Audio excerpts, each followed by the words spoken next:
Kim, you want to lead us in the pledge? Sure.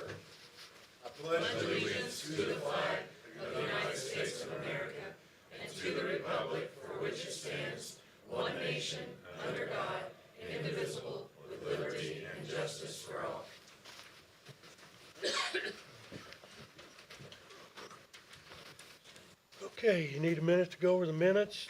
They were emailed to us. I didn't see anything. I didn't. Anybody else see anything? Danny, I'm gonna abstain from voting on these minutes because I wasn't at the council. That's fine. Okay. If there's no additions or correction, I'll entertain a motion to approve. I'll make that motion. Bill makes a motion to approve. I'll second. Ashley seconds. Any other discussion? All those in favor? Aye. Any opposed? Okay.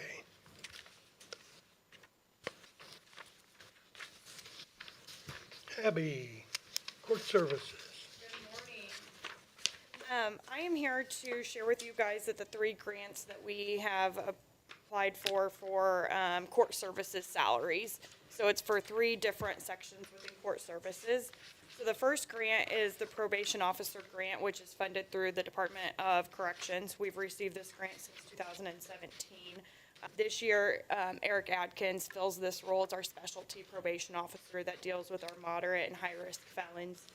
And he has a bunch of over and beyond standards that he has to meet compared to a misdemeanor or a low-risk probation officer.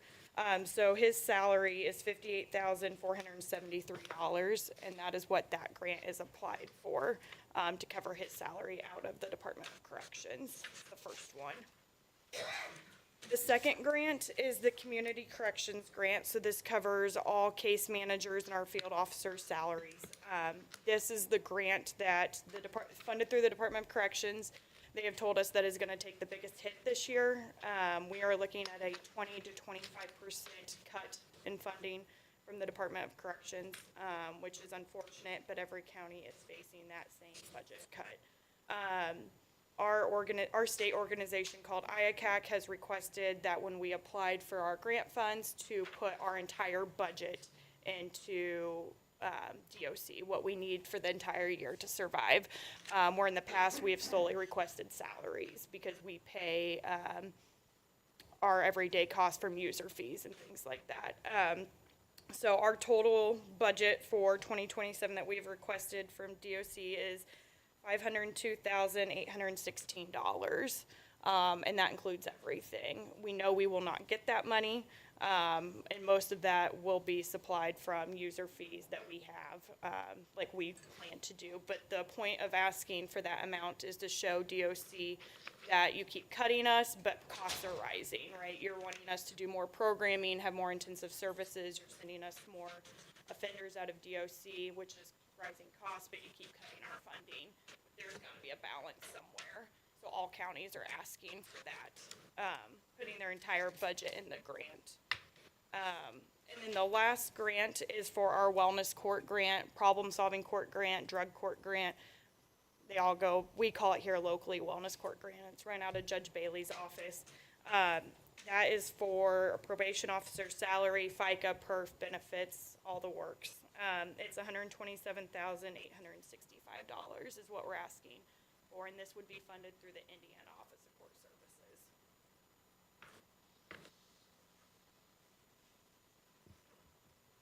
Anybody got any questions? I think the commissioners all signed off on them already, so I'm letting everybody look at it, okay?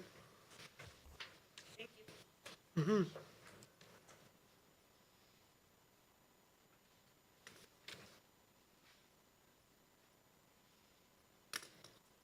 Well, they're looking, Sheriff, you wanna go over your commissary report? Yes, sir. Thank you, and as mandated, here's your quarterly commissary report. Beginning balance at the end of March was $129,000 and some change. Really nothing out of the ordinary there. But it is there for your review. You wanna look at them?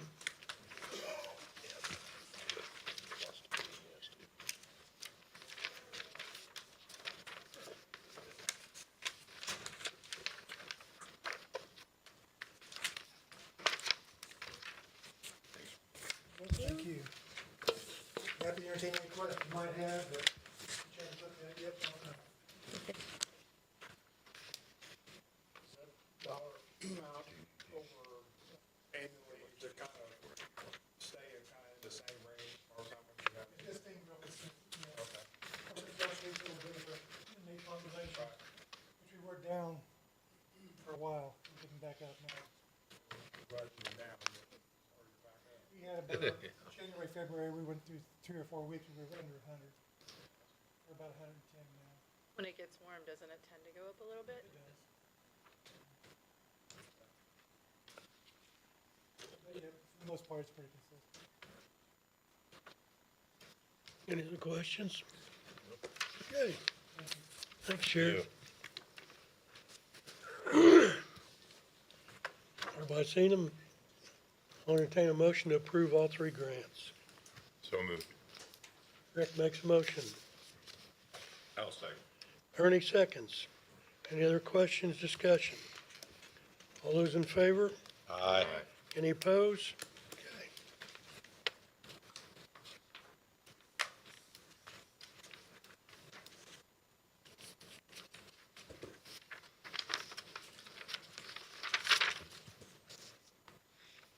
Three of them in here to sign, Yes.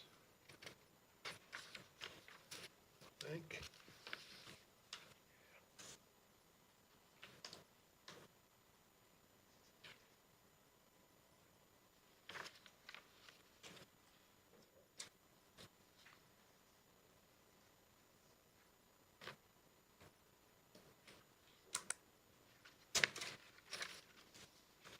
Okay. Come down to Christie. Okay. Brian, you're taking the mayor's place. Yes, sir. Last week, I emailed you the proposal for the interlocal agreement. It's the PSAP, which is the Public Safety Answering Point, another fancy word for the 911 dispatch. But we've been working on this for over a year.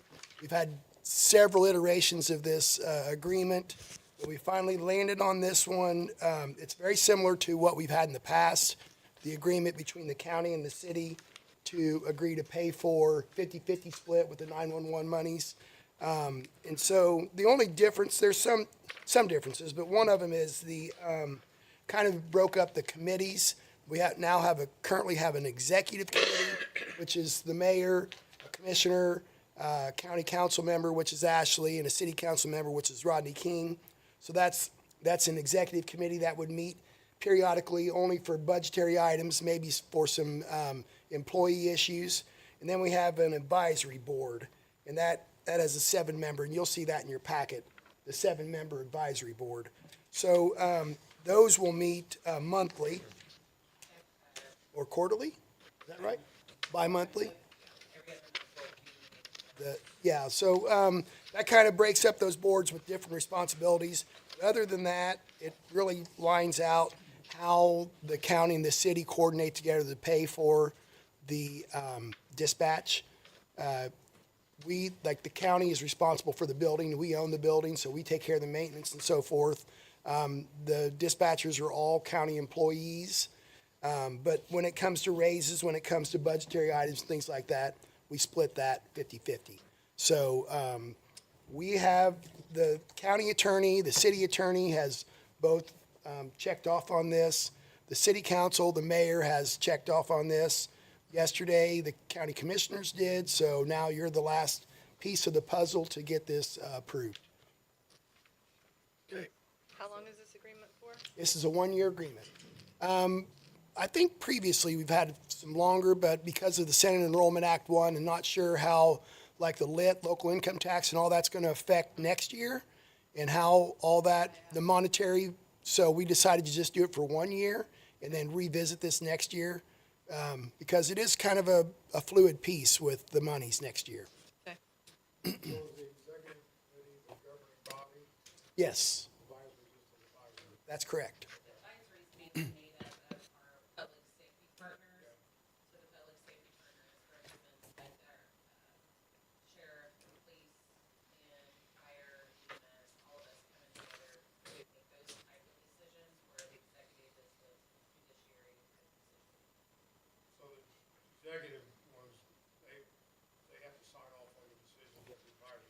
That's correct. We had a consultant, Barry Ritter, that this is what he does for a living, and he kind of maneuvered us through this, this kind of a revision of our agreement. It hasn't been looked at for a while, and so he came in and kind of worked it over. It hadn't been, replaced for probably, 8 years, I think was the last time it had been looked at. Yeah. But to clarify on that, on the sign off, anything that does with public safety, the advisory board will handle in those meetings. But anything that has anything to do with the executive, like monies and stuff like that, the executive board will handle separately. You guys won't be signing off like on anything that the advisory board will handle in their meetings, because that will be a public safety type sign. That's Station 1 or Greensburg Fire Station 2. They would do those things. That's all day-to-day preliminary stuff. If it came, operational, thank you. When it comes to executive decisions, that's where the board, money, raises, disciplinary action for employees, like higher level, not day-to-day disciplinary, like somebody's late for work, Leanne takes care of that kind of stuff. But when it comes to, hey, we might need to replace an employee, that's where it comes to the executive session. Mike? Yeah? So, chain of command for me on disciplinary is myself, I take it to HR, and then then from there, if we need to, we'll take it to executive. But normally that follows it. But mainly judicial as far as decision making, money, that type of thing, as far as how you guys would handle money, budget, those kind of decisions.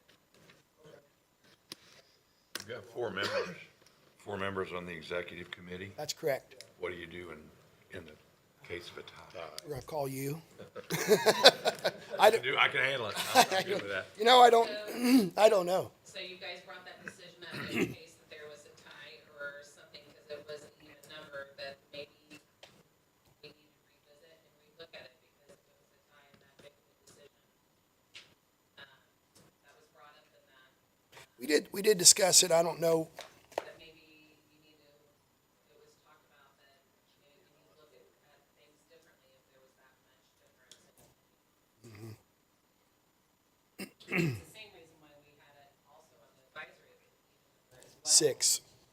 Was at one point, and then we decided we wanted to add IT to be a deciding factor, because Josh, being on IT, he has his hands in everything, and he's a very important part of everything that we do to implement, for implementation. So we did add him as a 7th voting, because he has a yay or nay of whether or not something's gonna work or not work. So we did add him as a 7th for our advisory side. But the executive is a 50-50 split, because you guys are a 50-50 split. So that's why the executive is. I get it, yeah. Just wondered what the We're gonna phone a operation friend. would be. I say call Nate. Oh, mate, yeah, there you go. Any other questions? Concerns? Everybody signed off on it but us. I'll entertain a motion to approve. I'll make that motion. Kenny makes a motion to approve. All those in favor? Aye. Any opposed? Okay. One thing I'll just mention, Brian, a lot of times, these kind of things get put on shelf and don't get looked at, just, so is there something in here that says it's evergreen, if it's not acted upon, it just automatically rolls over? Well, because it's a 1 year, that we will look at this again next year.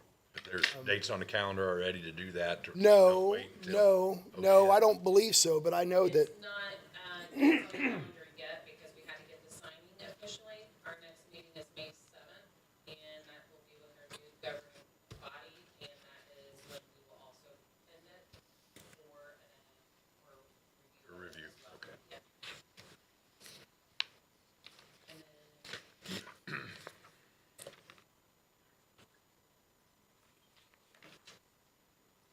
Okay.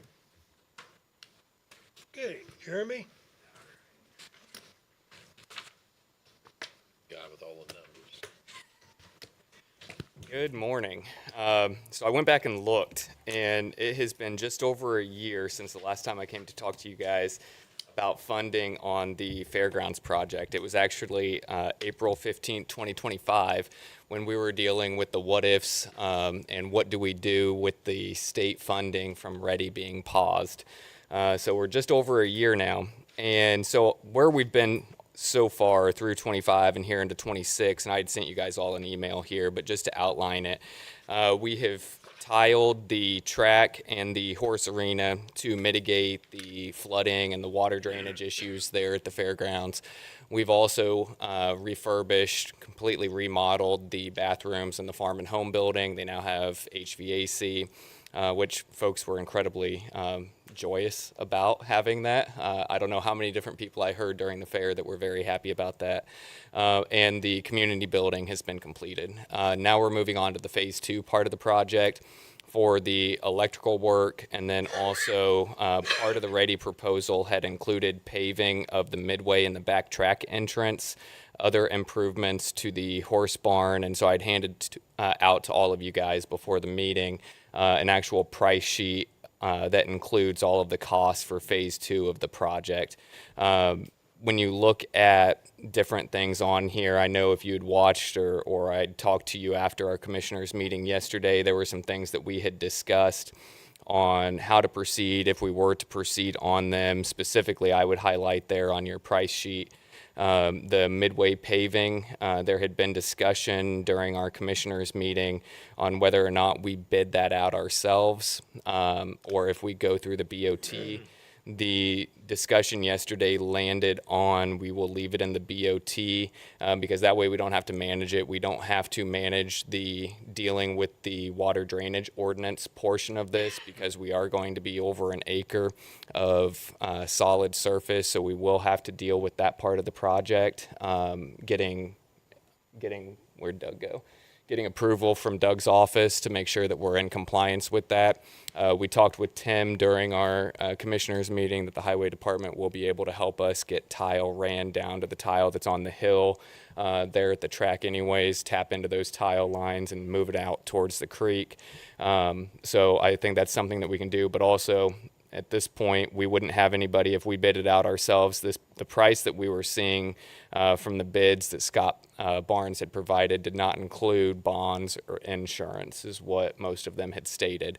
So that very well, the prices that we had seen on those very well may go up, whereas we don't have to worry about that with the price. So what's the benefit of the midway paving? When you look at the fair, it's going to rain. You can guarantee at least 1, maybe 2 nights every year during the fair. The midway is going to be muddy.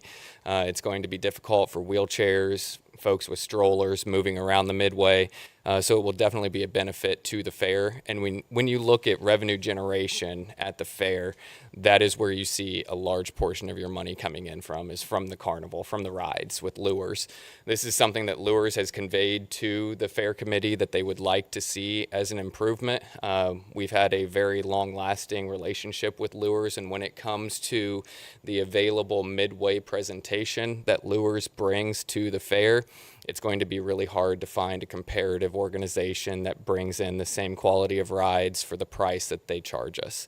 And once you get beyond the fair, you're also looking at alternative uses. I know in the diagram that had been provided to us at the last fair meeting, there's a big loop that goes out into the midway, but there's also a larger area that looks like a parking lot. And that is exactly what I would intend for it to be when it's not fair time.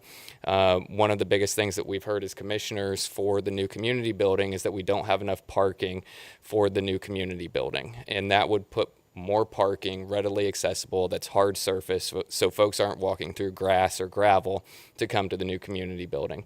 You can also very easily envision Power of the Past, Owens Auctions, those different organizations using this additional asphalt loop for more events and more of their presentations of the different things that they have for sale.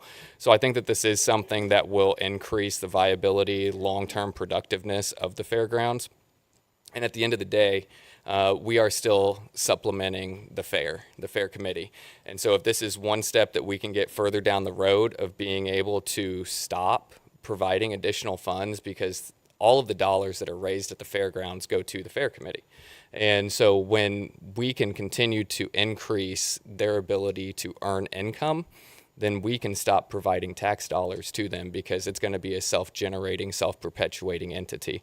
So I think that when you're looking at all of the things that are on this list, I think that's what it can provide, as well as it can enhance the experience for 4-Hers and other organizations that are using the fairgrounds. The one part, and if you had watched the meeting or you go back and watch it, the one part that I had a question on was the landscaping at the community building.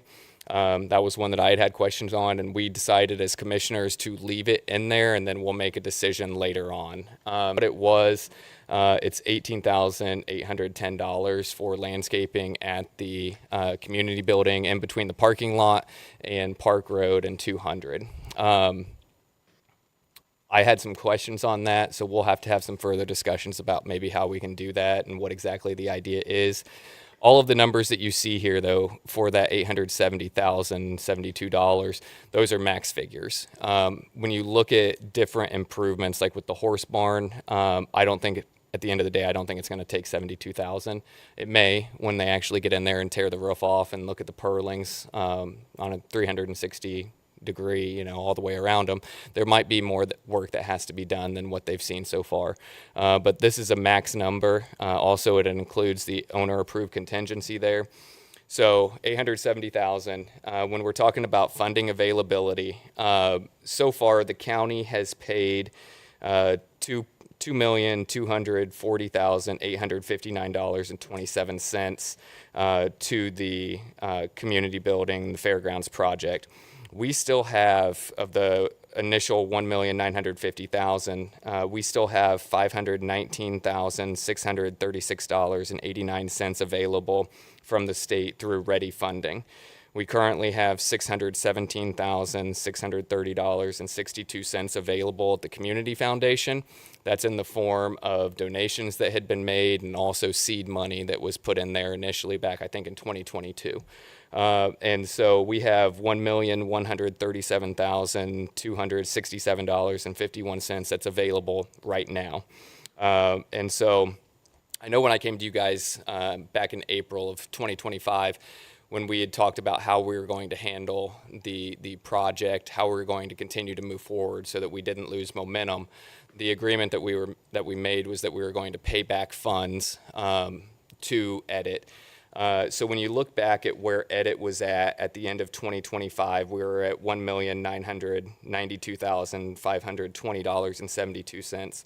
Since then, it's gained $340,000 in the last 3 months.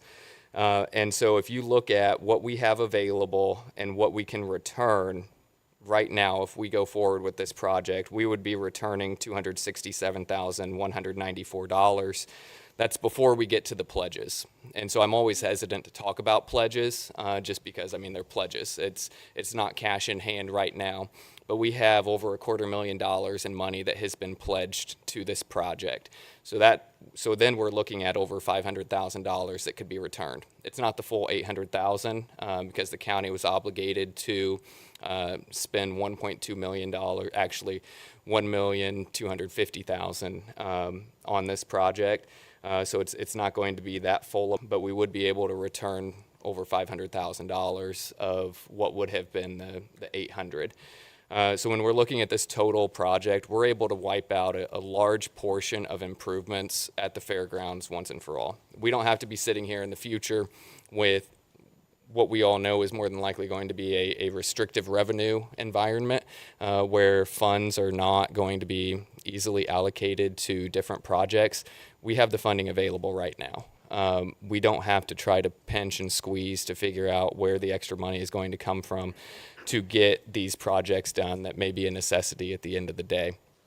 And so I think that the best option now is that we go ahead and we move forward. We knock out a large portion, or we knock out all of these projects and a large portion of the improvements out at the fairgrounds, so that at the end of this project, the fair committee can continue to make dollars. They can continue to then be self-funded, so that hopefully at the end of this, we don't have to continue supplementing them. questions. I know my email contained a whole lot of information, a whole lot of numbers, and I just threw more at you today. What is general conditions? I think from what Scott had said was that that is going in and doing some of the grading, reseeding, those kinds of things that will be required. Yep, nope, It's kind of I had the same question. flying out It, there in the air. it is very broad. Yes. Yes, it is very broad. The midway paving, is that the number Scott come up with, or who? Scott? So that Yes. without going through and disclosing all of the bids that I've seen, just in case at some point we are forced to bid this out, I don't want to disclose anybody's specific number. That is not the specific number that Scott Best had provided. What do you have that midway paving spec'd at? I mean, you're gonna have pretty good load on that. Yeah, top. it You is. have, Sales in there and the So trucks come in. I know it's 53,000 square feet total. Let me pull up that email, Ernie. While he's looking for that, Ernie, I've seen trails like that, blacktopped in the past, and where farm equipment has to go to the inner side of that, they simply put a 25-foot piece of concrete, that's, Well, I'm just saying, you don't structurally- want it to look like a spider web in 2 years. so that's a crossing, a place where you cross. You don't cross other places, you cross there. And I think that's what would be needed. So the square footage is 53,300 square feet. It's going to be dug out so that the asphalt actually sits level with the dirt, so that you don't have a step up or a tripping hazard, anything like that. 4 inches of 53s is a stone base, 2.5 inch binder, 1.5 inch surface paving. Which I think when you look at what that's probably more than the rest of the fairgrounds that everybody else is already driving on. Inch and a half of asphalt. No, yeah, A lot, and yep, don't want that. yep. I do. It is maybe the most complicated drawing if you can decipher it. Yep.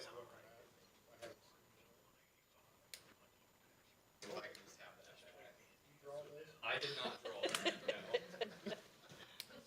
It would probably be worse if I had drawn it. Good luck ciphering it too. You gotta ciphering it out. I got one somewhere and I'm still studying it. That's a parking lot. That's So if you look, Pine Kenny and North. Ernie, if you look down towards the bottom of that page, there's the largest rectangle.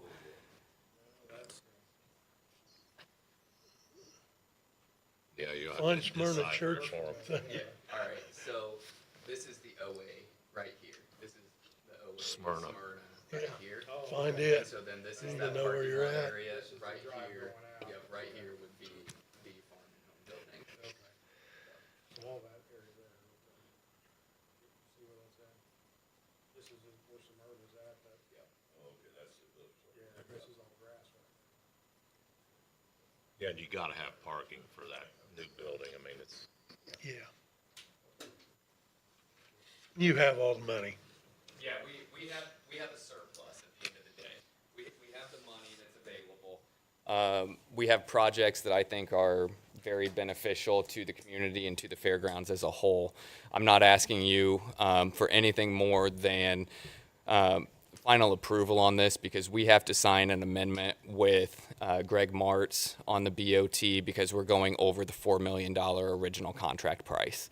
And I also had the agreement with you guys in April that we were not, that we were going to be paying back that $800,000, and I'm not getting back to that $800,000 number with the figures that I'm seeing now. Is there a chance when we get in there and some of these numbers come in below that amount that we can pay back to edit creeps up? Yeah, I think so. And also, I mean, Dennis Vogel and I are still actively pursuing donors at this point in the project, even though we're at the very tail end of it. So we're still working towards that, but it's not going to be the full number. And it was, There's nothing to say that in a year, 2 years, or whatever, if there's $300,000 available, that's the shortfall that goes back to edit. The fair committee or whoever is responsible for those finances couldn't well, so put that back in there So someday. right now, we are appropriating, I think it's $60,000 to the fair committee every year. So it only takes you a couple of years, 5 years, and you're making up Yeah. that $300,000. Future could get it back to where it Correct. was and everything. Yep. Good to go. So of that earlier, I know I had said that the county had paid 2.2 million. Of that, it was only 2,050,000 that had come from edit. 165,000 had come from ARPA, and then there had been, I think that some had come out of the foundation. 29,000 had come from the foundation. So we had gone just over $2 million from edit. So it wasn't the full 2.2 million that had come out of it.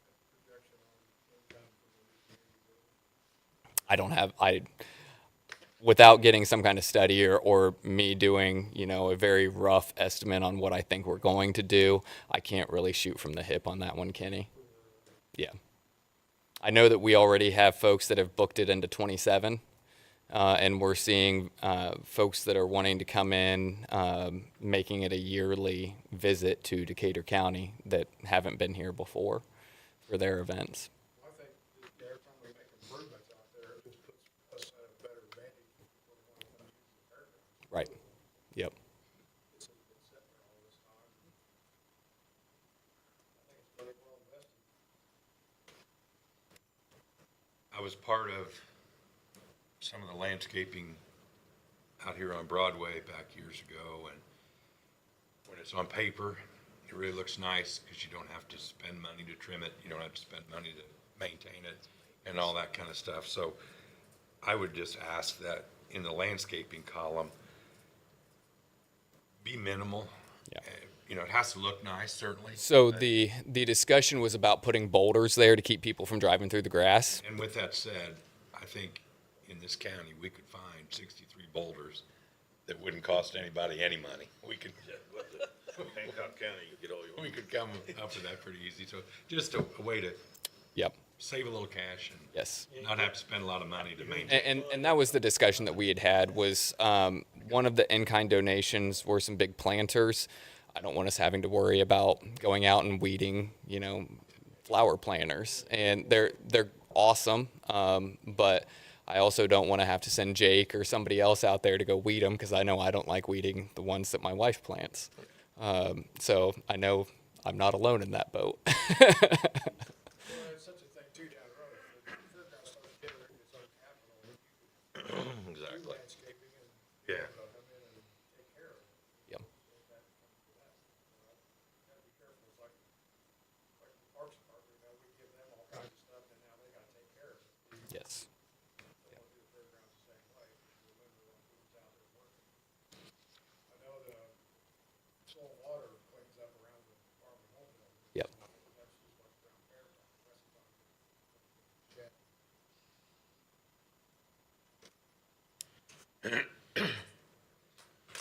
I want to see it done.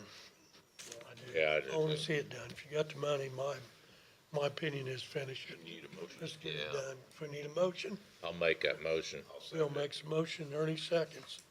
Any other questions, discussions, concerns? All those in favor? Aye. Any opposed? All right. Thank you. Yep. No, so REMC has already done the flagging for the electrical.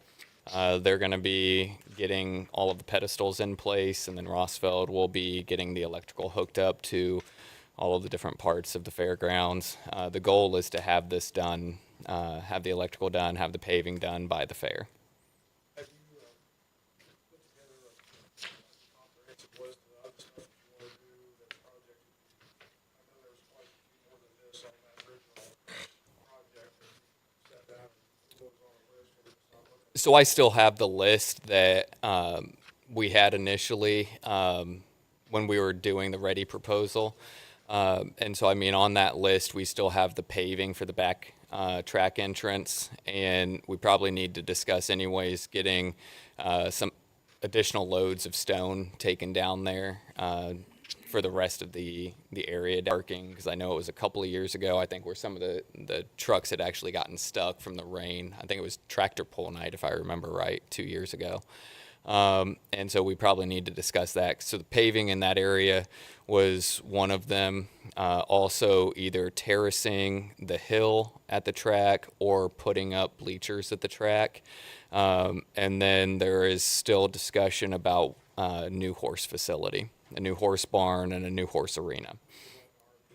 RV parking was not included here for the electrical side of it, and that was really dictated by REMC because they wanted to focus on the design and engineering of how the layout was going to be at the fairgrounds, and then we can move to that side of it.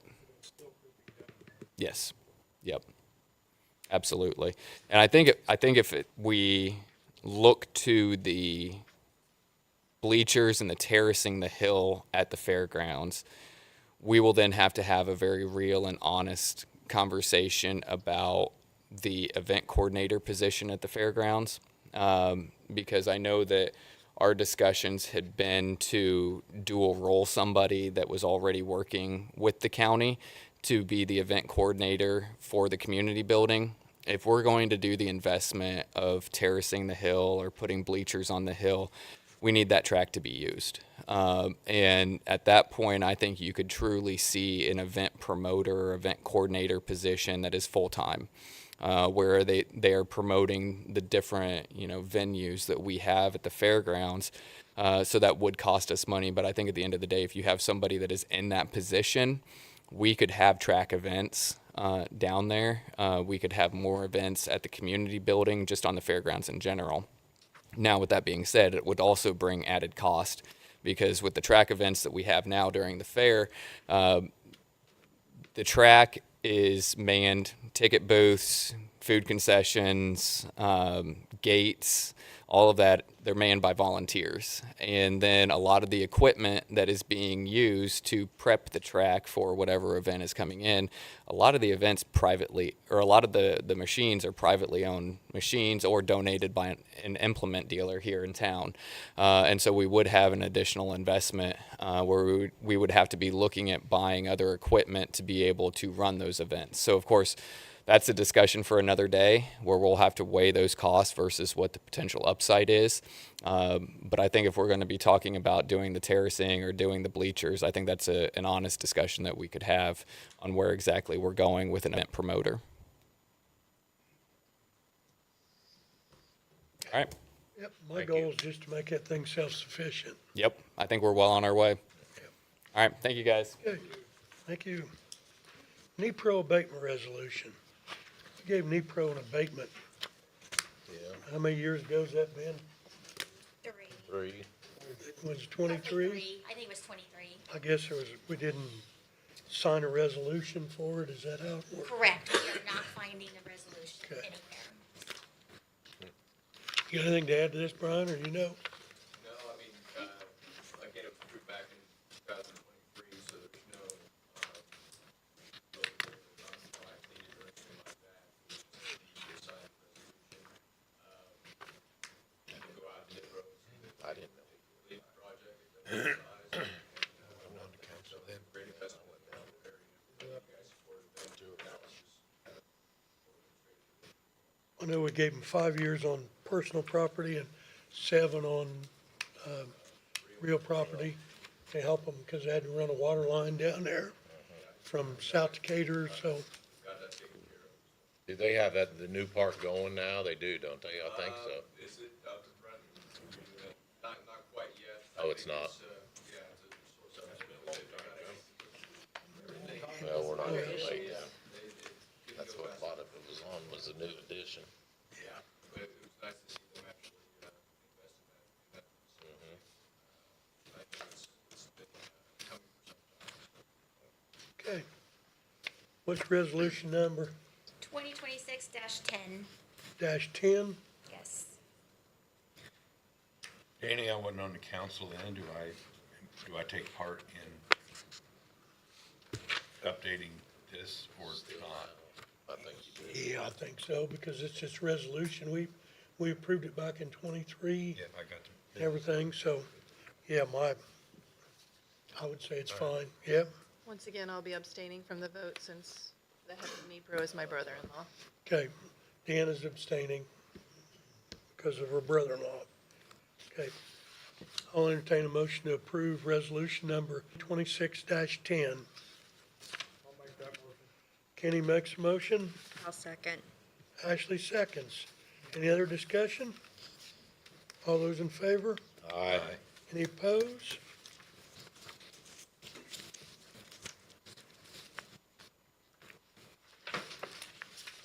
Okay, there's two of them in here, so make sure you sign them both, I guess.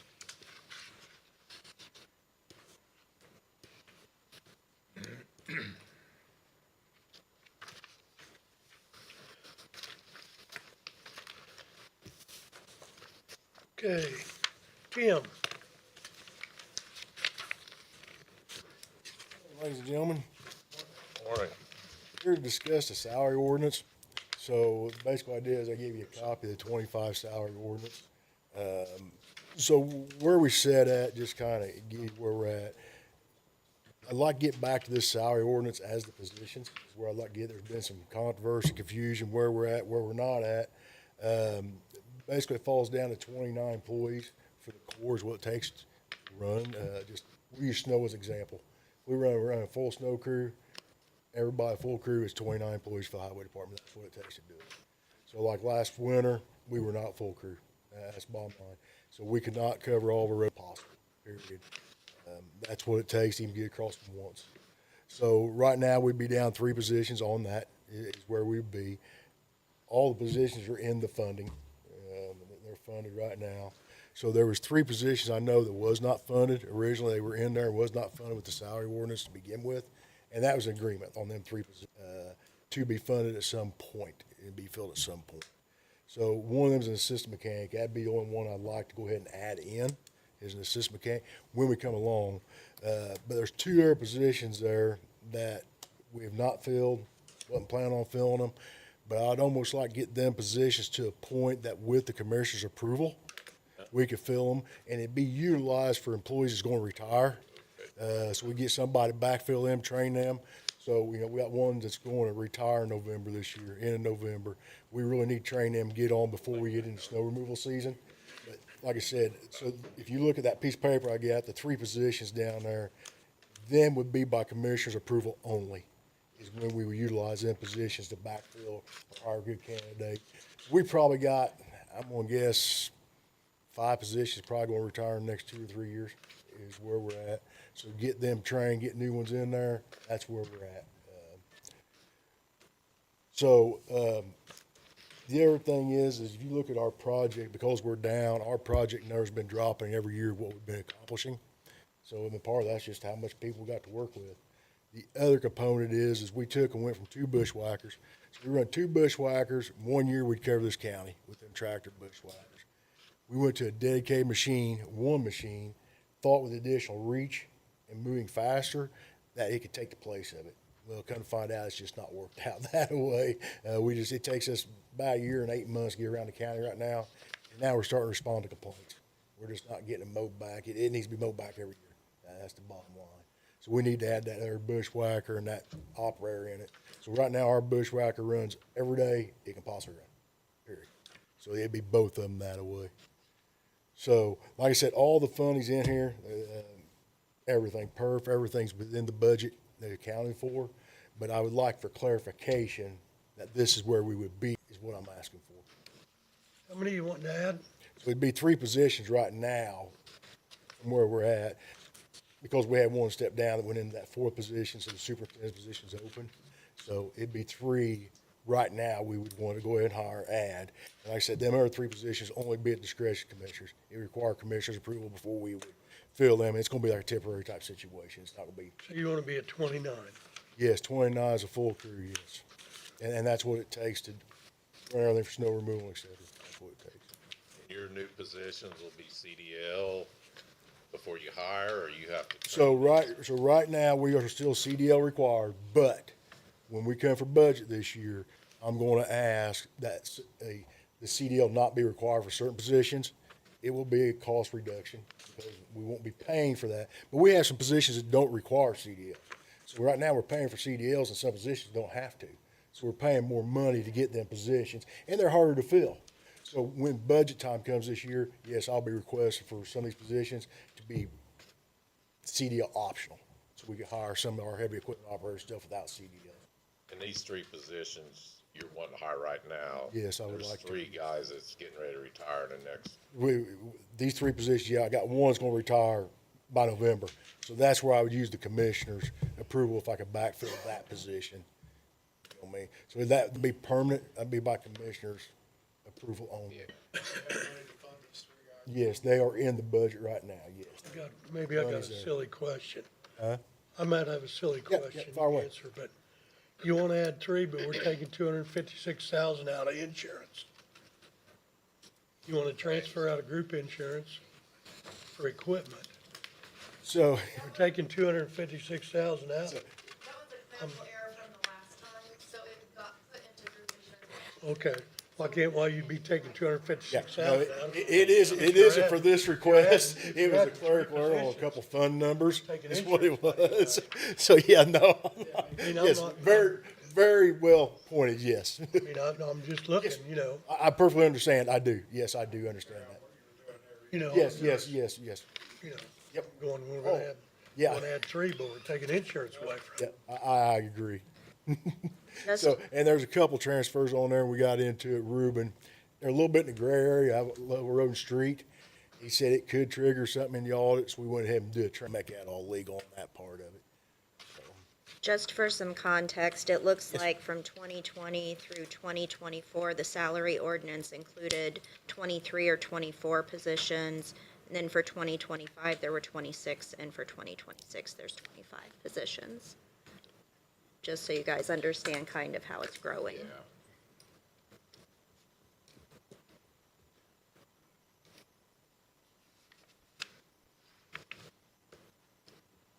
When we split the money out. Yeah, I mean, You wanted we split the money out. yeah, I mean, it, You wasn't gonna, and I can remember. Yes, Mark said, we won't fill in positions again. well, I'm not gonna say, I mean, when we tried different things, I'll be honest with you, just like the bushwhacker, we thought it was the right decision. We really did.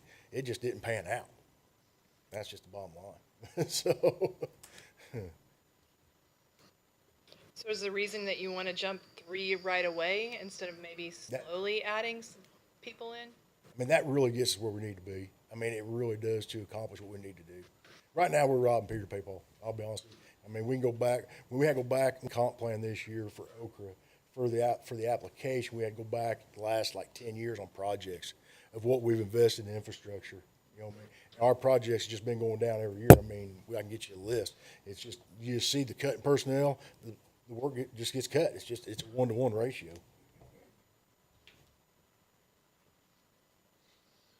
Is it that project down by, the Three Arch Bridge? Yes. Did the county do all that work there? Was any of that subbed out to anybody else? No, that's all of ours. That's all of our crew, 100%. It's impressive what they've done down there. If you're doing that all yourself, why, you could see it paying off. That's 100%. So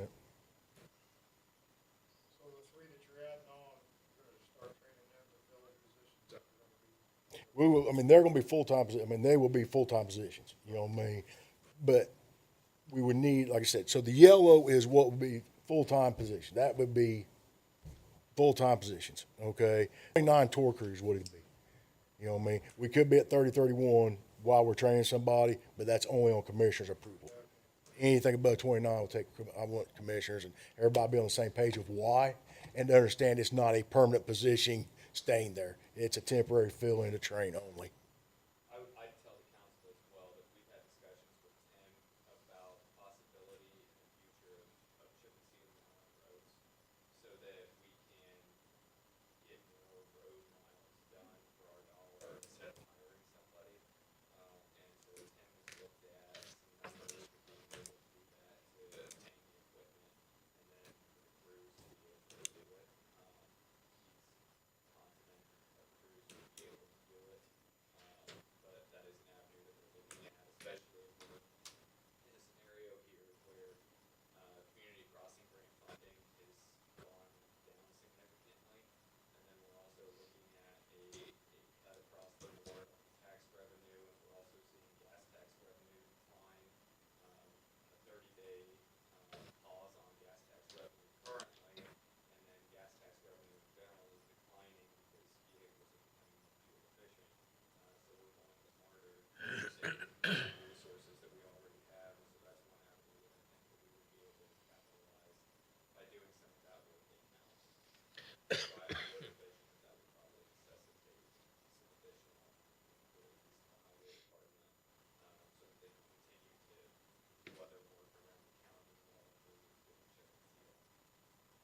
Who does QC of our projects?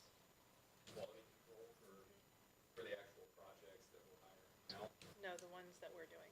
So like our bridges, so we have bridges inspection firms required by the federal government being inspected.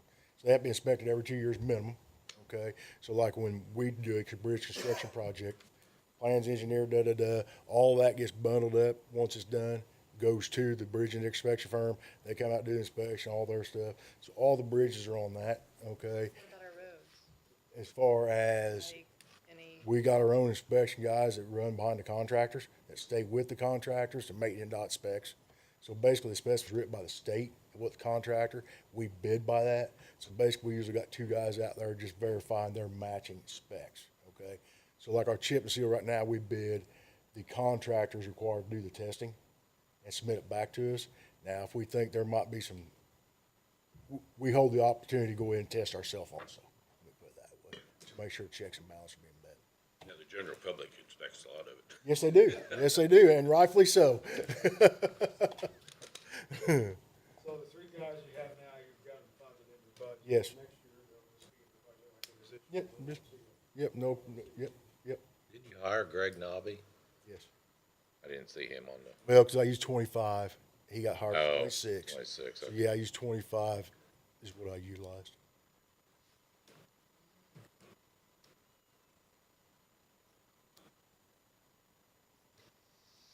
Any other questions? Concerns?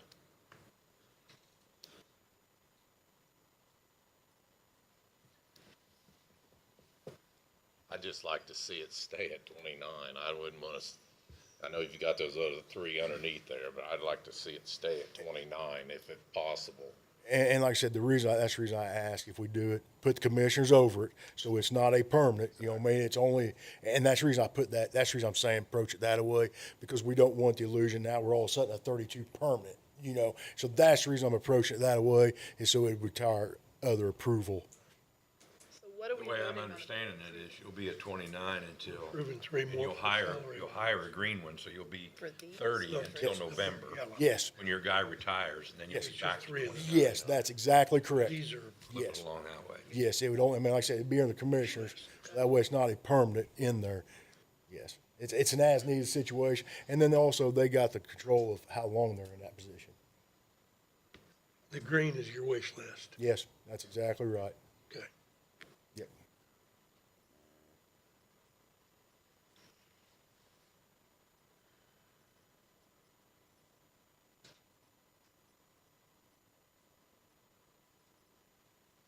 Have you ever done any numbers, and I may be speaking out of turn, Jeremy, here, but how much in-kind work the highway department does for just county in general? I mean, we do, I mean, yes, we've generated. And I think numbers. that's important, that you're really more of an asset to the community than just the highway. Yes, and I mean, we track project specific, I mean, it's within our database, we can generate them numbers. Yes, we can. They done all the tiling. Yeah, that's what I mean. I mean, they did things like that. Yeah, I understand that. They built the back entrance. We're doing all the dump trucking for the pool. Clean up around the, Park Lake. Vegetation. There was a day that didn't ever happen. Yeah, that's, Yeah. I'll entertain a motion. I'll make that motion. Bill makes a motion to approve three. I'll second it. Ernie seconds. Any other discussion? All those in favor? Aye. Any opposed? Okay. thank you.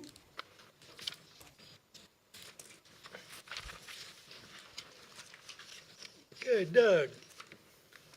The place didn't burn up, right? Good morning.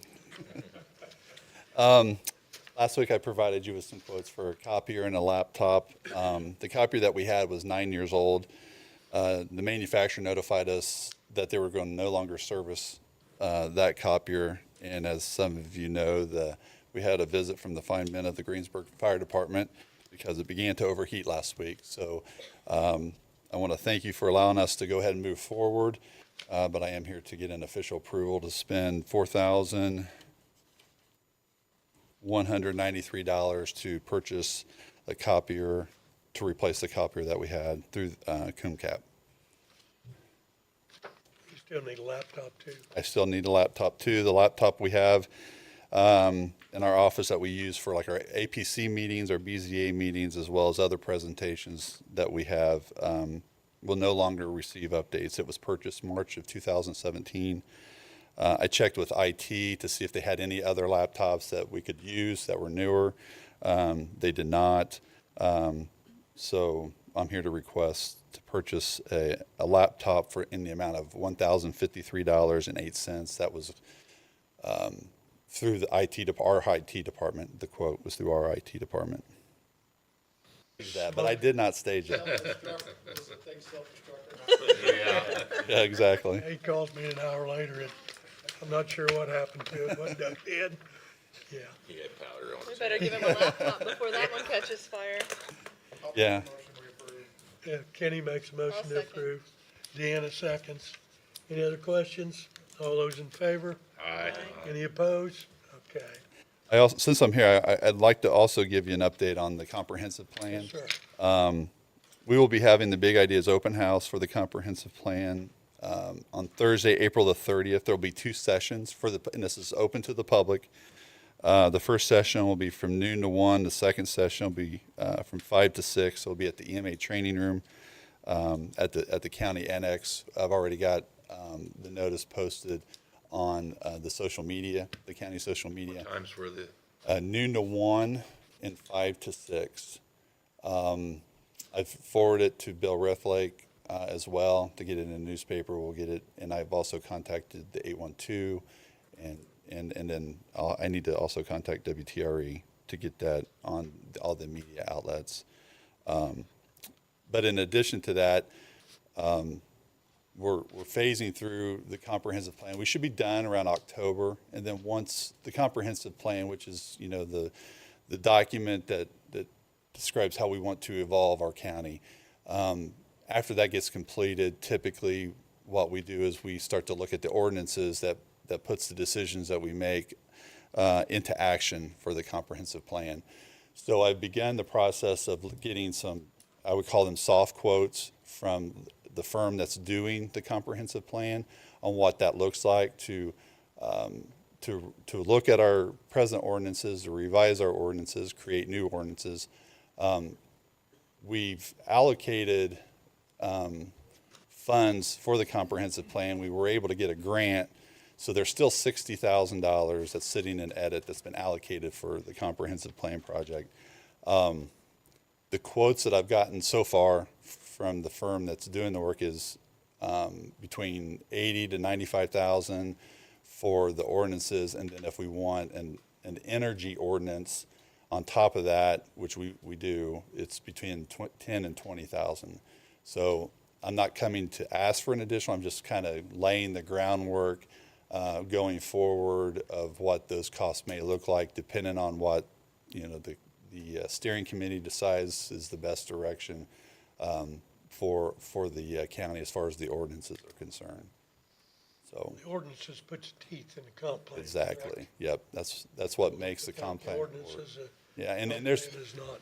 and then historically, we've got the comp plan has. I know the last comp plan took a long time for it to be completed, and then it's like once it was completed, people were they were just done. So a lot of the ordinances never really got put in place to put the teeth into it. So that's kind of where we're at. Any questions for Doug on that? Okay. Thanks, sir. Thank you. Okay, Janet? Morning. Trisha's gonna hand you out some papers. So we recently, at the end of the year, lost our bookkeeper we had for about 6 years due to medical reasons. And so during that time, when she was going to be retiring, we hired a bookkeeper that didn't have any experience, so she could double train, working part-time while the bookkeeper was training her. Once she was ready to take over that role, she realized the extent of what our bookkeeper had to do, and that just wasn't, it was too much for her. And also she was offered a job with more pay. So that left us without a bookkeeper and with, no training. So we set out to find someone with some experience this time to try to help, and most of the applicants we received that had any experience in bookkeeping all made $25 or more an hour. And so, I worked with Patty on that, trying to find someone, and I ended up finding Susie Harpering. She came with 40-plus years' experience as bookkeeping. She retired from the bank, and she was making over $55 an hour at the time, and she has done an amazing job. And I was just wanting to see if it's possible to at least raise her pay to what our prior bookkeeper was making, to $22.78 an hour, since I do already have that budgeted for the bookkeeper for the year. She's currently now making $21.70. I know that's nowhere clear, close to what she did before, but as I said, she did retire, so she is able to take on this role. She has done an amazing job. She's exceeded my expectations, to be honest. She really likes it, but she's brought all her reconciliations on her accounts current. She's found and already corrected, many previous mistakes, updated our reconciling and reporting systems. We have numerous accounts. So she's been working closely already with State Board of Accounts, Odyssey, Child Support Bureau from the state, Civitech, Gateway, the detention center. We deal with bonds a lot, and that's very detailed. So we have to be really careful with the money on that because it's dispersed to so many different places. And I just want to try to keep her. So I wish I could offer more, but that is what I have in my, budget for this year. So that's what I was asking, if I could raise her pay to that.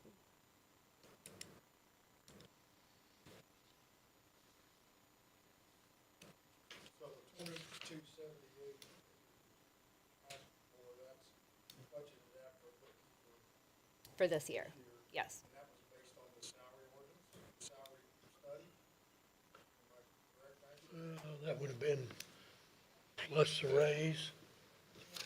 Plus the raise, 2278 would have been 3% raise. But that's what we, That's that what we pay were, came from that's based on what, the that, salary study. yes, that the former employee was making in that role, yes, Okay. yeah. So it's not above and beyond what's in the chart. Correct, yeah. No, an additional. Right, okay.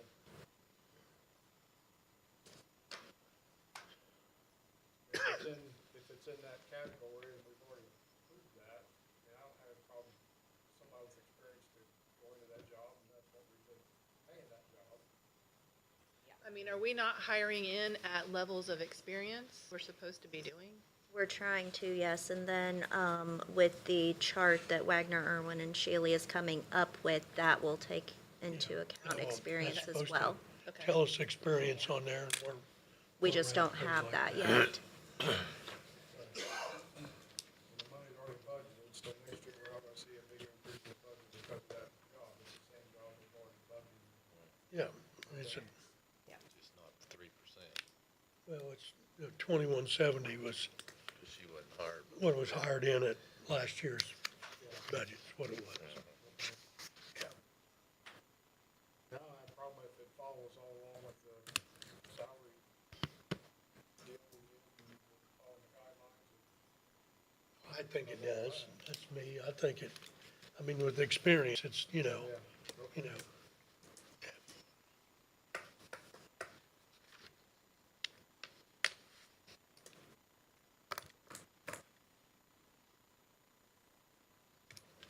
Any other questions? Ashley, anything? Okay. I'll entertain a motion to approve. I'll make that motion. Kenny makes a motion to approve. I'll second it. Deanna seconds. Any other questions, discussion? All those in favor? Aye. Any opposed? Okay.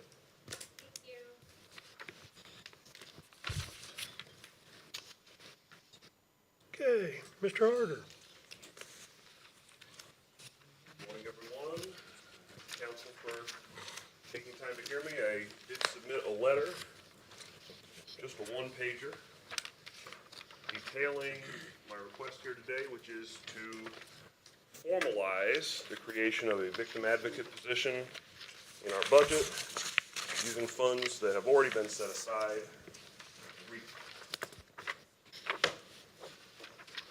From an attorney spot to a part-time, what I'm calling Director of Victim Services position. Essentially, every year on the forms that we submit, we have to write in what, not fund number, but what line item, I guess, we want folks paid in. And I've been putting one in that is sort of a bogus number, just sort of a placeholder, 1000.10 AAA dot, and so on, just to alert the auditor's office and the council that at some point this was going to be a position that I'd be asking for. What I'm asking is to replace that AAA number with an actual number and to transfer the dollars that have previously been set aside for a partial year of a deputy prosecutor full-time position and move that funding transfer it into the new account for the Victim Services Director. Essentially, the shift is because of the number of cases that we are filing and what we think is the best use of the dollars you've allotted to us. We saw a downturn after COVID in the filed, and for the first couple of years, we were expecting a bounce back to the numbers that were pre-COVID, and that's one of the reasons we were asking for this anticipatory part year of an attorney and then growing into future years.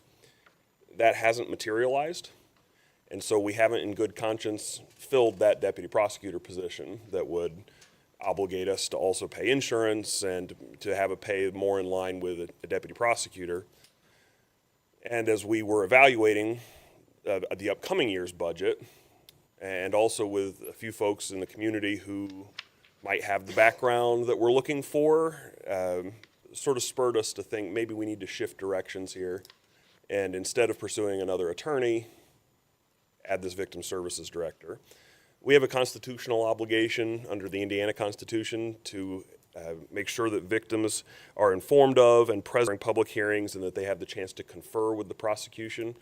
And right now it's sort of, I think we do pretty well, but I think we could do better. It's on my staff and on the prosecutors themselves to try to arrange that contact with victims of crime. And having somebody who is dedicated to that has long been a goal or a desire of my office. And so what I've handed out to you is several years ago, Wagner, Irwin, Shealy, when they were putting together the job descriptions, I said, I'm going to be asking for this. Would you please go ahead and write me a job description? So what you have and what I've just handed out to you is the full-time job description as it was drafted back when I thought that was what I was going to be asking for. This is a really good launching pad for drafting the part-time job description, but you can see in there the kinds of jobs that we would expect this person to do, the successful candidate, and the value that they would add to the office and to the community, specifically victims of crime. Whether that is liaising with them, making sure that they have the opportunity to seek restitution, keeping them abreast of when hearings are, making sure that they have a chance to meet with the prosecutors ahead of trial or depositions, connecting them with services like the critical intervention or with the domestic violence shelter here in town, New Directions. There are just a lot of opportunities there for connecting victims of crime with what they need that I think might be slipping through the cracks. We're letting them know of the ultimate outcomes of cases. When we have trials, we're letting them know, but that's a pretty small number of the cases. And then we're sometimes scrambling to say, now what was the phone number for that person? And trying to find them at the last minute when we're making these tough decisions.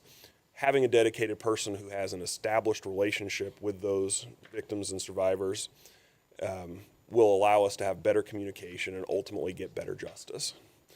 So that's the nature of the request. I did also include in the letter, we do have the physical space. We are running out of physical space, but we still have the space to do this by converting what is now a conference room back into an office. I think it was Deb Schilling's office or Deb Cruiser's office for a long time upstairs in the annex. But because we put money into the grand jury room down here, we can move a lot of the conferences, depositions that we have to have into that space if we need to. So I think I've covered the proposal and a lot of the bases that I have, but I'm happy to answer any questions that you guys have for me.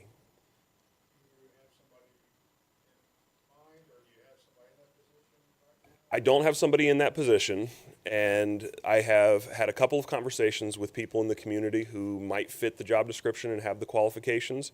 I guess what I would say is this. If our worst case scenario is that the best applicant to put in is somebody that I've already talked to, we're in really good shape. If somebody better comes along, that's even better for Decatur County. So I don't have somebody picked. We're going to open it up, do all the same interviews that we would always do. But I'm optimistic that we have a couple people on the hook that would be very good candidates. Doesn't require, that's one of the reasons I asked for a range on the part-time pay. I was gonna say it's pretty broad. It's a very broad range, and that's because it could be somebody fresh out of high school that doesn't have a felony record, and that's all they've got going for them other than being a good fit on the team. And they would get towards the low end of that. It could be, and one of the people I've talked to is somebody with over a decade of experience and a master's degree, and I'd like to be able to pay them what they're worth to make it attractive to them. So it'll just kind of depend on where the successful candidate falls on that spectrum. But theoretically, depending on the hourly rate, it wouldn't make a difference because you're saying here, if it goes above and beyond 20,500, you're gonna cover the extension of that anyway. It would not ultimately affect county general, correct? It is the same funding from county general either way. Everybody understand? Reading the biggest part of the job description, and I know it was done a long time ago, but there's a good portion of it, sounds to me like is clerical, is working as needed with other staff in there, and it's not just victim focused. So do you see that continuing? This being probably what it'll end up being, where this individual works for victims, but also does a whole lot of other stuff within the process. No, I expect what would be pared down from the full-time description would be the other duties, and we would be focusing just on the victim responsibilities. I foresee this potentially not being a 30 hours a week part-time gig, but being like a 15 hours a week part-time gig, depending on what we negotiate and navigate with the successful candidate. But I see it being pared down to just victim services.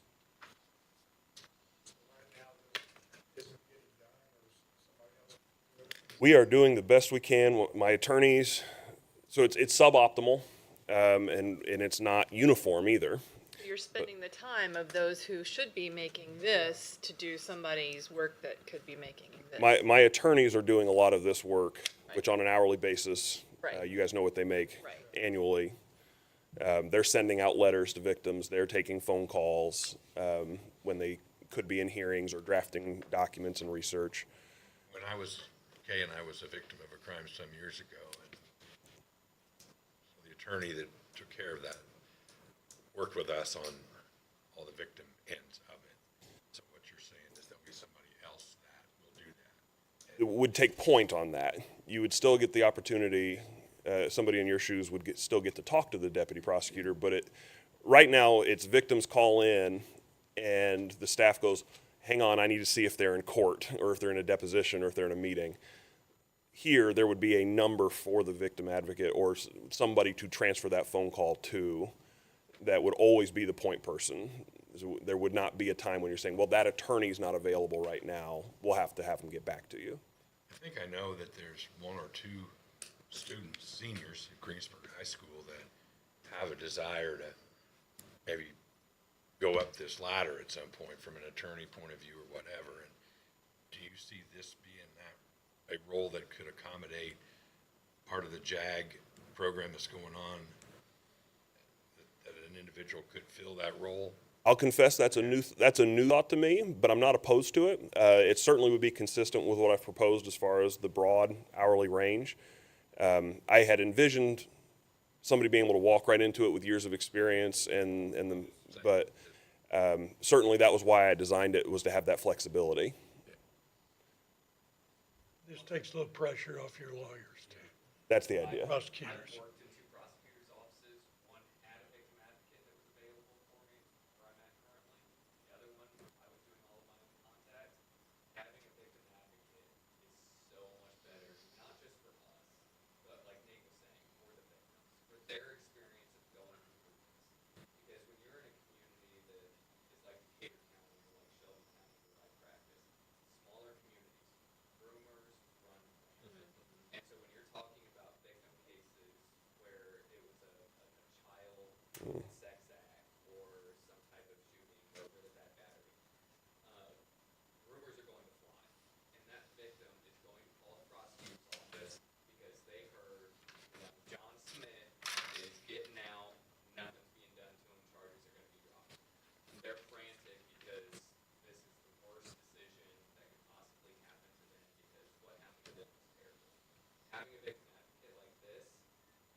Appreciate that. Yeah. I'm optimistic that this will provide a better experience. I think we're meeting our constitutional obligations. I think we can meet them better. I'll entertain a motion to approve. I'll make the motion to approve. Ashley makes a motion to approve. I'll second it. Bill seconds. Any other questions? All those in favor? Aye. Any opposed? Thank you, sir. Very kind. Thank you. Thank you, Dave. Okay.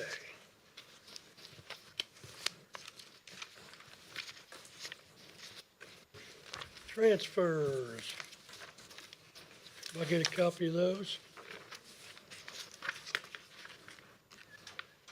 I think the last 2 or 3 pages are insurance transfers, Correct. correct, quarterly? Moving it out of every department to our health insurance fund. Okay. Our normal quarterly transfers.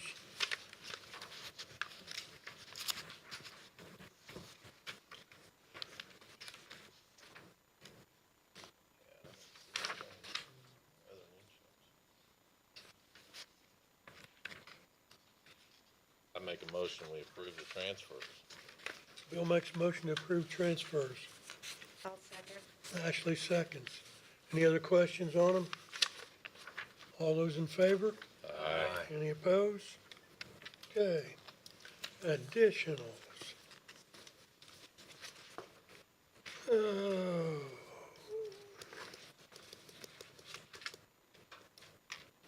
Everybody seen the additionals, EMA, $71.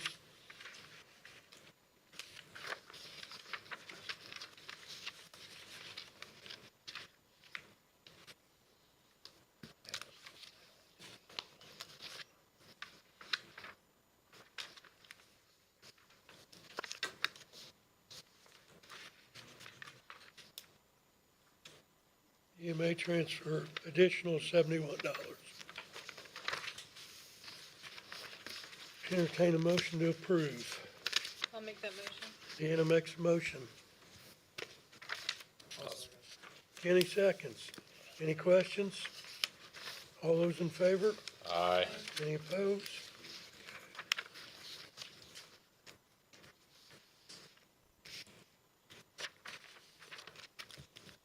Parks and Rec.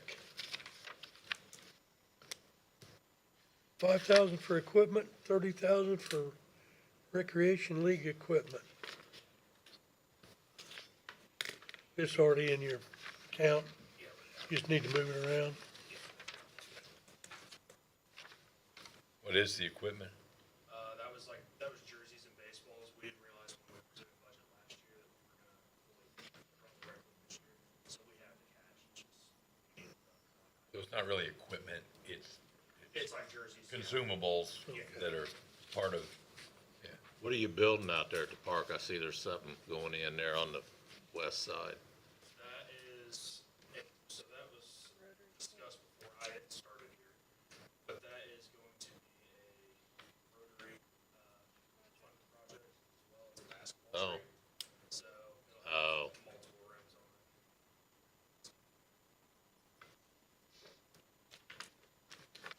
So this is for your youth leagues.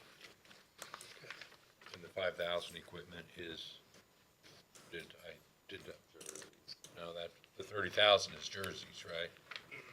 Yep, and then the, 5,000 was for, we had to get, a land rate to get some stuff up, and a couple small pieces. So the $5,000 is actual assets that will be counted? Yep. Okay. And speaking of assets, I'll just bring this up so the council can hear it, right? The Optimist Club that had the deal at the fair all these many years, has decided since the improvements out there that we're not gonna do that anymore. We've got our flag programs and some other events that we do that help fund the Optimists and their activities in the community. And we've got a couple freezers and a couple refrigerators, maybe, hot dog warmers, those type of things. And we're gonna donate those to the Parks Department. So Rob and everybody involved can have those, use use them for concessions at the pool or wherever they see fit, so that's Good. something that, That's great. Put that down as our in-kind someplace, wouldn't they? what's that? Get that down as in-kind. Well, that's a good idea, Dan. I didn't think about that, but we should do Some that. of this stuff needs, do what? Oh, there you go. Some kind of in-kind They anyway. get free dues forever. How about that? You get a smile. Okay, I'll entertain a motion to approve the Parks Department additionals. One for 5,000, one for 30,000. I'll make that motion to approve it. Rick makes a motion to approve. I'll second. Ashley seconds. Any other questions? All those in favor? Aye. Any opposed?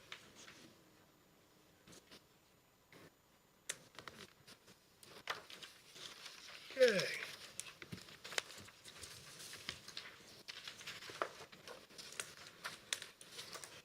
We have a second reading here while they're signing under Resolution 2026-8. This would be for the abatement for, it would be the gas project. You wanna give us some, tell us what's going on, Brian? Just a reminder that this is a part of the process to enable us to essentially comply with our end of the potential economic development agreement with the Canaan Energy project. This is a waste heat capture project that's going to go at the Rex Pipeline pump station there just outside of St. Paul. This is no new land taking, no ground needs to be rezoned or anything. This is simply an investment in property there that will be installed on said property. It is a renewable energy project that we be able to produce up to 10 megawatts of energy that they pump back into the grid. And this enables us to provide the incentives that would key us to be able to take on that community impact fee that we're negotiating. So it's just a step in the process. They have not submitted their SB1s yet for that abatement portion.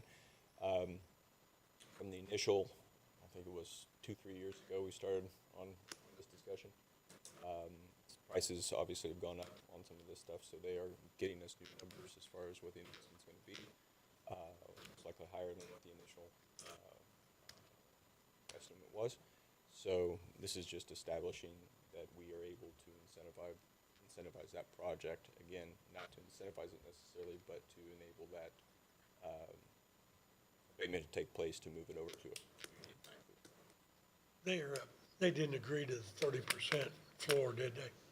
After it's over with? Oh, after it's, no. I'm not sure you're gonna take me. Yeah, I did. Figures on that one. I tried to push a little bit. But however, it does, because of the projected agreement that we do have verbally at least in place with them, and as it's progressing, it will produce income for the county beyond Yeah. what that might be. Why did they change? Because at first they didn't want to do this, right? Because it was too far to get it to the grid, or? No, they were looking for an off-taker at the time. Oh, they couldn't find an Yeah, and they found one. It really is a great project. And they just are opening one in mid-May, actually, in Washington Courthouse. They finished, I was just over there in that neck of the woods, drove by. You can see the construction, not too much, there is additional equipment you can see, but as far as a footprint, not much added to it or anything like that, to what is out there already. So, again, it's already zoned, it's already been out there for some time. Payment is based on the cost of the project, right? Yeah, so we'll have to adjust it once we get their numbers. We know on our economic development agreement, we have to adjust it. We're starting talking to them, they were ready to go. Yeah, they were just looking for an op. They just couldn't find anybody to sell the electric to. Now, believe it or not, that they've found one, because people need power. So this is one of the, again, a renewable energy project.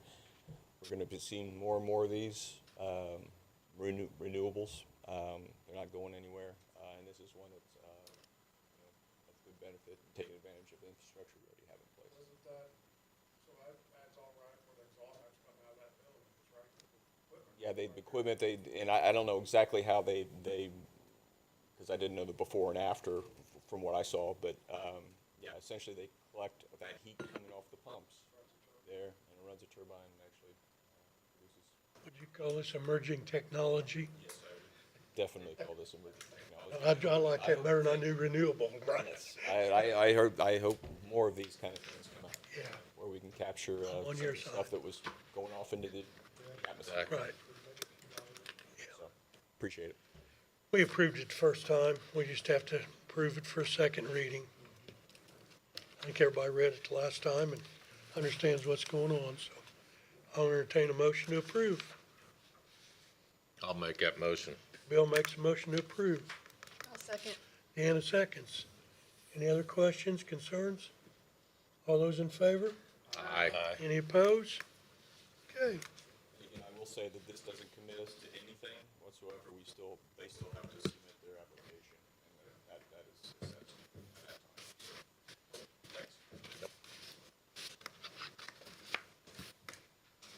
Do you have anything else for us, Brian, or is that pretty much it? Ready to is, Yeah. You gotta get in front of I catch the Dickens if you don't. Ready to is 40% expended, which is leading in the state. They're very impressed with the way we're knocking out projects such as the fairgrounds project and such. We're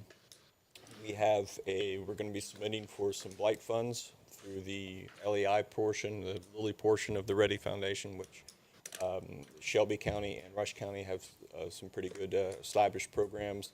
We want to bring those out regionally, and I know Doug's been working with Mason and that to maybe get some funds here for Decatur County to tackle some blighted areas. We're very hopeful on that application. Ready One's finishing up. We have 2 projects out, one of which is the Preserve Main Street project, which we're focusing on 112 South Franklin over here in downtown, as well as the old bank building here on the south side. And we hope to have all those follow the timeline to be able to be completed by the end of this year, in fall of this year really, so we can kind of close out Ready One altogether. Other than that, yes, we are getting more projects interested in the area. I have a meeting about such a project today, and hopefully I can come up and hit you guys up again at some point with some more discussions. But things are busy. It's springtime, so other than that, that's all I got. My Brian, questions or anything. That Brian maybe can add to it, but we were at the SERC meeting earlier this month. There are planning grants available, I think, for brownfield and housing opportunities. And there are, back in the old days, there was an owner-occupied rehab grant that the county had applied for upgrading of low-income housing. So do you guys have contacts for that? Or I have a contact and get you if you. Yeah, the Decatur County went for a low-income housing, owner-occupied, because I know the city did through ARA, and they still actually have funds out there for some of those homes. They extended that period because some of them actually that they had committed to, they either didn't fill out the qualification documents properly or something, or got confused. So there are additional funds for the Green City proper. I didn't know about the county. Okay. But that could be an option for the county. Now, I know SERC, as far as blight funds, they will be circled in some way, shape, or form with this Ready application as well. I think it's Intend is who they're working with. So there'll be some coordination there. Brownfield sites that could be rehabbed into housing is something they really were wanting to focus on. So if you're aware of those blighted areas within the county and want to sign those up, they're looking for a list. And oftentimes SERC has funds, and I don't know if they have funds now to help identify brownfields. I knew a year or two they had some funds that they needed to utilize, but a lot of times there is, if we have suspected brownfields and stuff, you need to be able to identify them properly and have a study done to show that. And that includes it's not just chemical and industrial kind of stuff, but also organic, being mold and that kind of This stuff. sounded like a list of property addresses that we could get to SERC, and then they would come out and look and address those sites and evaluate them. Leaning towards what Brian said about the mitigation of it, not the physical mitigation of it, the hoops you have to go The planning and all that. yeah. Identification of it. prior to the actual physical mitigation of the brownfield. But they want physical addresses. Yeah, and this is the SRA, that the Brownfields program was utilized for the old St. Mary's School, actually, to get the asbestos out and such. Yeah, so, if someone has suspected brownfields or wants their building to be assessed for it, I would say get in touch with Doug or myself. Everybody's aware, my message. So. There's some opportunities there. Thanks for what you do, Brian. Don, you got anything for us? I know you've been cutting ribbons like you're going out of style. I get an email about every other day. We are currently out of red ribbon, I was gonna ordering say, more, is that- but yeah. Have to go over here to Curio Shop or something and Yeah. get another batch. Yeah. It has been a very busy spring, and that is not traditional for our springs. So we're excited that we've got all that movement. That shows growth. It shows enhancements. It shows that business is very healthy in Decatur County, which is a good thing. Coming up, we do have a networking event tonight, Leaders and Loggers from 4 to 6 at the Tap. We will be featuring Dyed Designs. Owner is Alyssa Reinecke, and that's a really sweet story. She started out very small in a space that we have already seen growth potential from in other businesses. She is moving her location and adding in what she is describing as a boho clothing line to her footprint. So excited to see her growth potential and to hear about some of the future plans for that. So we're really excited about that. We will be cutting a red ribbon for her coming up. So all of that is on our social media. So that is our next networking event tonight from 4 to 6. That is open to the general public. So please come out and join us and hear a little bit about Dyed Designs. We also have an HR Power Hour for Q2 coming up on May the 7th. That is from 11:30 to 1. Tickets are required, and that will talk about and discuss the new chamber care healthcare benefit that the signed on with through the Indiana Chamber. So that is geared towards small businesses with employees of 2 to 50, I believe is the range.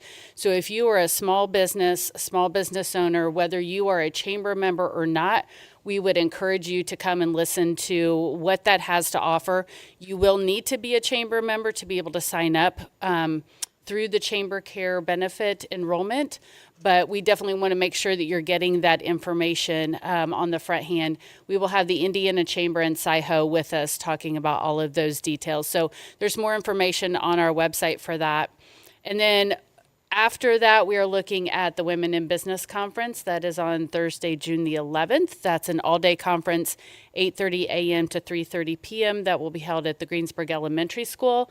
We do have vendor spots currently available, but I will tell you they are going super quick, along with registrations are moving along very quickly as well. So that is our next large major event that is coming up in addition to the smaller ones I've already mentioned. I will also like to talk about Rolly. Rolly Jobs is on our website. It is trending very well right now. I did not bring analytics with me currently, but talking with the founders of Rolly Jobs are very excited to see the traction that we have through our website. We will be getting that added, the link added to Economic Development's website as well in the future. So there will be 2 different locations that people can access the job opportunities. And again, that is scraping the websites of all of our chamber members. So nearly 400 different companies' websites are being scraped for the job opportunities and housed in one centralized location. So a super great resource for all of Decatur County and our region in general to be able to find those opportunities, and whether that be an internship, an apprenticeship, part-time or a full-time position, those are out there and available. So definitely look at our website, GDC Chamber, or excuse me, GreensburgChamber.com, and then there is a tab that says job postings. So that's just a great resource for the community I want to talk about a little bit. Any questions for me? Anything for Dawn? Okay, Perfect, thank you. keep up the good work. Danny, I got one last real quick thing. Go ahead. I'm part of a committee that is at the Historical Society, and they're getting ready to do some stuff for the July 4th parade to celebrate 250 years. And I think maybe they've reached out to the commissioners, but Yeah, we're working on that. The committee is with, well, it's through the Historical Society, but Kathy and Emily Versman and myself and Natalie Aker are on do some beautification of the courthouse. We're gonna do some bunting, some flags, and we're in the process of doing it. there's also going to be an opportunity to recreate a picture that had been taken many, many years ago. 1918? Yes. And you'll be able to purchase a red T-shirt and gather on the courthouse lawn for a recreation of that, which I think is pretty cool. They're giving them away. Is that what they're going to do? Yeah. I know we're supposed to get sponsors for that to help fund some of that. But anyway, just kind of mark that on your calendar. It'll be July before we know it. And it'll be a nice event on the 4th, and whatever the parade is at. Yeah. After the parade, They're going to, oh, it's southwest corner, and that's where the picture's gonna be taken. yeah. It's gonna be after the parade, so as many people as we can get together. So, We see a lot of red shirts, just go there. Yeah. So anyway, if you guys hear anything about it, just letting everybody know. Okay, thanks for the info. Okay, for all of you didn't go up to that conference the other day at Indy. I didn't get, or Shelbyville, pretty vague. Deanna may have more about it than I do. I talked to Ruben yesterday about must. So he's gonna do some research on it and kind of come back in June and kind of go over some things, what's going on. 'Cause I think that, There's a couple emails in our county email that talk about must, and it has to have yeah, council members on it, that kind of thing, so, yeah. So there's a push from the municipalities to put these meetings through as quickly as possible for whatever reason. And I know they're meeting with AIM in a couple of weeks, early May, I believe. The AIC, the Association of Indiana, will have, the must is going to be a committee that is put together with individuals, and they're going to sit down and try to negotiate unanimously what the numbers should be. Cooperatively. Yes. When this law was being devised, and when I was sitting down on all these calls about it, I said, are we trying to do a survivor type meeting, or what are we doing here? But the AIC is pushing for us to not do those meetings hastily, so that we can get the informed numbers before we sit down with the city and make those decisions. We do have a state-called meeting for all of Indiana County Council Association on June the 13th, so we'll know a lot more after that June the 13th meeting. They are advising us to not get into those meetings until potentially even August. It doesn't have to be decided until October. okay. Anybody have anything else? Make a motion, we adjourn. Kenny makes motion to adjourn. Ernie seconds. All those in favor? Aye. Aye. Any opposed? As long as the commissioner